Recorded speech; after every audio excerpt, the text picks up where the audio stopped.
My fragrance journey started when I was about 6 or 7 years old. My dad always took pride in smelling good. That's where my connection to fragrance was born. My dad is not with us anymore, but I can still remember how he smells. It becomes like this emotional connection. I launched my brand in 2018. After I created my first scent, I had to go into building what the DNA of the brand would feel like. That's how Lost in Paradise was born. It's my brand story, and I cannot wait to share it with you. I'm gonna pull back the curtain to show you why I made this.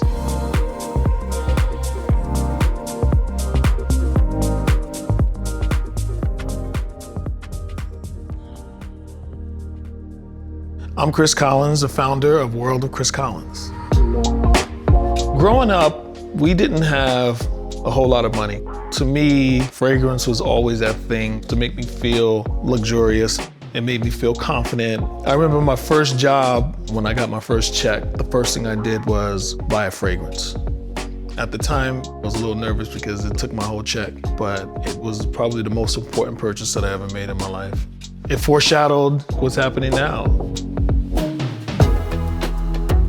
I was in fashion for a long time, maybe like 20 plus years, and I ended up meeting a perfumer who taught me about the creative process of fragrance. At the time, I was just like a fragrance nerd and collector, and I've always wanted to create my own, I just never knew how. He was gracious enough to kind of show me. I knew there was a void in the fragrance space that needed to be filled, and I wanted to create my own brand. 4.5 years ago here in Harlem, the idea was born.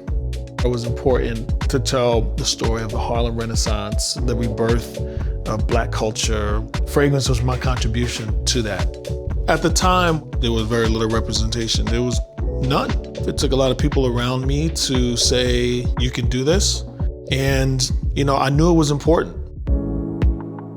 Now I'm meeting with my packaging designer to go over samples, logos, and sketches. For Lost in Paradise, I knew I wanted to do something different, and it was my opportunity to bring in the white bottle, which I love that we designed early. And it fit because Lost in Paradise is more fresh, there's coconut water in it. Definitely more tropical. More tropical. You want to be more inviting. Right. Your brand grew really quickly. This is an important part of packaging. It's like, how do you differentiate between your scents? I thought white was perfect. We still kept the black around the interior because I still wanted it to pop. Most of my fragrances are very masculine. This is probably the most kind of unisex, leaning, almost feminine. I wanted this to kind of be for everyone. The perfumer, Jerome Epinette, he really helped me kind of bring that idea and that story to light. I think even if we have thousands of ingredients available, it's like a painter. You have a style, you have a signature. There's a dance between me and the perfumer, and we work on it together to kind of get to where I would like the fragrance to be. The laboratory. Yes. Once you put together the recipe, bring it here. Yeah. Yes, I send the recipe, the formula here, and then once they're done compounding, they bring me a little sample that we smell. So the coconut water is natural.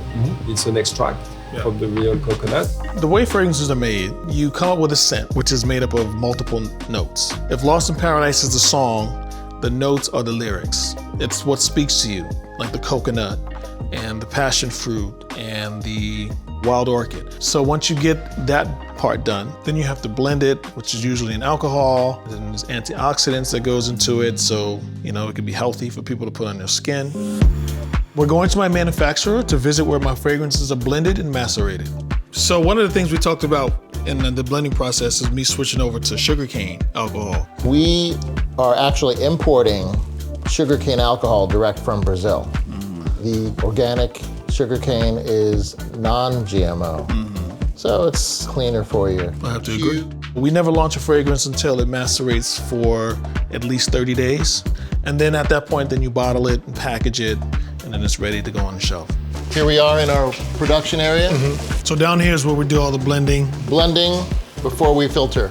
Okay, now let me show you the other section where we're gonna do the filling. Okay.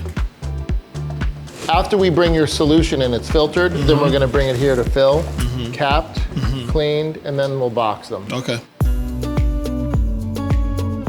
When it came time to launch, it was a very proud moment for me. This was mine. This was my story. Since launch, I've created 12 fragrances, which to me is like mind-blowing. We've launched in so many incredible major retailers, and of course Sephora, which has been an incredible partner for me. It could be intimidating for, smaller brands like myself to partner with Sephora, and they said, Chris, we'll go as fast or as slow as you want. We're gonna support your brand because we believe in your brand.